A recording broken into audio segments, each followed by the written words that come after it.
दोस्तों, भारत में मुगल इतिहास की कहानी शुरू होती है 1526 में हुई पानीपत की पहली लड़ाई से। ये लड़ाई मुगल सल्तनत के पहले बादशाह बाबर और लोदियों के आखिरी सुल्तान इब्राहिम लोदी के बीच हुई निर्णायक लड़ाई थी। इस भीषण युद्ध में इब्राहिम लोदी की हार होती है और दिल्ली का साम्राज्य बाबर के नाम होता है। पानीपत के प्रथम युद्ध के बाद मेवाड़ के शासक राणा सांगा को यह लगा कि बाबर सिर्फ लूटपाट के इरादे से भारत आया है, लिहाजा वो यहाँ लूटपाट करेगा और वापस अपने वतन काबुल लौट जाएगा। हालांकि बाबर की मंशा भी कुछ इसी प्रकार की थी, मगर जैसे ही वे पानीपत की जंग जीत जाते हैं, अपना इरादा भी बदल देते हैं। उनका इरादा अब भारत पर लूट के साथ साथ यहाँ राज करना भी था। ऐसे में वे अपने बड़े बेटे हुमायूं को आगरा जीतने के लिए बड़ी सेना के साथ भेजते हैं। बाबर का आगरा पर हुआ कब्जा उनकी मंशा को साफ साफ दर्शा रहा था, जो मेवाड़ के राजा राणा सांगा को कतई मंजूर नहीं था। लिहाजा उन्होंने बाबर के खिलाफ लड़ने का फैसला किया और आसपास के सभी राजाओं को एकजुट करने में लग गए। उधर बाबर भी अपने साम्राज्य विस्तार के लिए आसपास के राजाओं और जहागीरदारों को संदेश भिजवा रहे थे। इस संदेश में अगर मगर की बातें लिखी होती, जिसका मतलब होता था या तो मुगलों की अधीनता स्वीकार करो या फिर तैयार हो जाओ उनसे दो दो हाथ करने के लिए।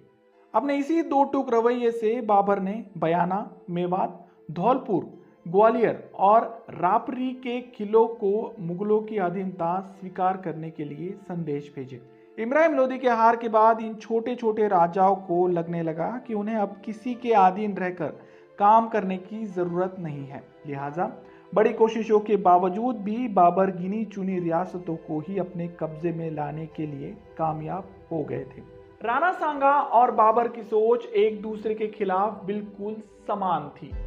ऐसे में खतरे को ध्यान में रखते हुए बाबर ने सबसे पहले बयाना के किले पर कब्जा करना चाहा, क्योंकि यही वो जगह थी जहां से राजपूताना में एंट्री हो सकती थी। उस समय बयाना के किलेदार थे निजाम खान। उन्होंने बाबर के कहने पर मुगल अधीनता स्वीकार कर ली, जिससे मुगल फौज को राजपूती सेना की तरफ बढ़ना और भी आसान हो गया। दूसरी तरफ हसन खान मेवाती, जो कि मेवात के सूबेदार थे, उन्होंने मुगलों की अधीनता स्वीकार करने से साफ मना कर दिया था। बाबर की इस विस्तार नीति ने एक और युद्ध को जन्म दिया, जिसे इतिहास में बयाना के युद्ध के नाम से जाना जाता है। चलिए जानते हैं इसकी कहानी विस्तृत में।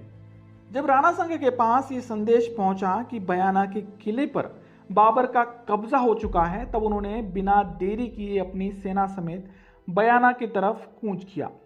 जब तक राणा सांगा बाबर तक पहुंचते, तब तक बाबर ने बयाना के साथ साथ धौलपुर और ग्वालियर के क्षेत्रों पर भी कब्जा पा लिया था। बाबर जब काबुल से निकले तब उनकी सेना कुछ हजारों की थी, मगर यहाँ अफगानी कबीले के मिल जाने से उनकी सेना में भारी इजाफा हुआ। बाबर के साथ अफगानी सरदारों के मिल जाने पर हसन खान मेवाती और महमूद लोदी को बहुत बड़ा संकट पैदा हुआ। वे दोनों बादशाह बाबर के साथ मिलने और उनका शासन स्वीकार करने के लिए कतई तैयार नहीं थे। हसन खान मेवाती अपने पुराने सुल्तान इब्राहिम लोदी के वफादार थे, साथ ही साथ महमूद खान लोदी इब्राहिम के भाई थे। ऐसे में पानीपत के युद्ध में बाबर के हाथों इब्राहिम लोदी की हुई मौत दोनों को बाबर के साथ जुड़ जाने से रोक रही थी। लिहाजा दोनों ने अपनी इच्छा के विपरीत राणा सांगा से मिलने का फैसला किया। राणा सांगा ने भी तहे दिल से दोनों का स्वागत किया और उनके साथ रहकर आगे की रणनीति तय की। बाबर अब पूरी तरह से उत्तर भारत पर हावी हो चुके थे, लिहाजा उन्होंने अपना रुख दक्षिण की तरफ मोड़ा। बाबर ने बयाना में उनकी रक्षा के लिए एक तुर्की फौज रखी थी। जैसे ही राणा सांगा को इसका पता चला, उन्होंने तुरंत वहां आक्रमण कर बाबर की सेना को वहां से मार भगाया और बयाना पर कब्जा पा लिया। बयाना के किले पर की शिकस्त का समाचार पाते ही बाबर पूरी तरह से आग बबूला हो गए। उनकी मंशा अब पूरी तरह से राजपूती फौज से भिड़ने की थी। ऐसे में बाबर अपनी लाखों की सेना लिए वापस बयाना आ जाते हैं और राणा सांगा के साथ युद्ध लड़ते हैं। यह युद्ध 21 फरवरी 1527 में शुरू हुआ। पहली नजर में यह लगता था कि बाबर की सेना चुटकी बजाते ही ये युद्ध जीत जाएगी, मगर जो परिणाम निकल कर आया उसने सभी के छक्के छुड़ा दिए। संख्या बल से कम होने के बावजूद भी राजपूती सेना मुगल सेना के साथ आंख से आंख मिलाकर लड़ रही थी। अंत में राजपूती सेना ने बाबर की सेना को बुरी तरह से परास्त किया, जहां मुगल सिपाहियों को अपने प्राणों की रक्षा के लिए इधर से उधर भागना पड़ा। राजपूती सेना ने भागती हुई मुगल फौज का पीछा नहीं किया। शायद यही वजह थी कि मुगल फौज को बाद में खड़े होने का मौका मिल गया, जहां आगे चलकर खानवा के युद्ध में उन्होंने राजपूतों को बुरी तरह से हरा दिया। खैर, बयाना में हुई इस हार की वजह से मुगल फौज पूरी तरह से दहशत में आ चुकी थी। सेना की अवस्था बाबर के लिए बहुत चिंताजनक हो गई। ऐसे में उन्होंने इस दलदल से बाहर निकलने और सेना में फिर से जोश भरने के लिए लड़ाई को मजहबी रंग देना शुरू कर दिया।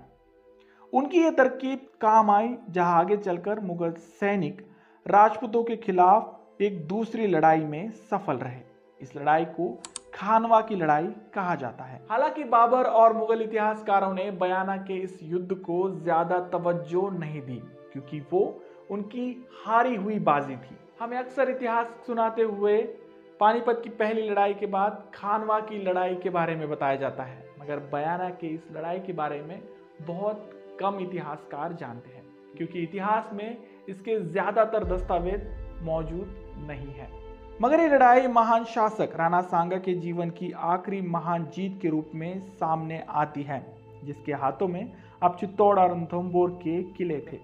तो ये थी कहानी बयाना के युद्ध की। दोस्तों, आप बाबर और राणा सांगा के बीच हुई खानवा की लड़ाई को जानना चाहते हैं तो ऊपर दिए गए इस लिंक पर क्लिक कर देख सकते हैं। इतिहास के इन रोमांचकारक कहानियों से परे अब वक्त हो चला है आपसे विदा लेने का, मगर जाते जाते रोज की तरह एक आसान सा सवाल। दोस्तों, राजपूती साम्राज्य में राणा सांगा का व्यक्तित्व बहुत ही शूर शासकों में गिना जाता है। उन्होंने अपने जीवन काल में इतने युद्ध लड़े कि जिसकी बदौलत उन्हें एक आंख से अंधा और एक पैर से लंगड़ा होना पड़ा। बजाय इसके वे खानवा का युद्ध लड़े और वीर गति को प्राप्त हुए। ऐसे में आपके लिए सवाल ये है कि राणा सांगा ने अपने जीवन काल में कुल मिलाकर कितनी लड़ाइयां लड़ी थी? आपका जवाब कमेंट बॉक्स में जरूर लिखें। वीडियो अच्छी लगे तो प्लीज इसे लाइक कर अपने दोस्तों में शेयर करना ना भूलें। और हाँ, आपको अगर मेरा काम वाकई में अच्छा लगता है तो प्लीज चैनल को सब्सक्राइब कर देना। मिलते हैं अगले वीडियो में ऐसे किसी इंफॉर्मेटिव और हिस्टोरिकल टॉपिक को लेकर। तब तक के लिए धन्यवाद।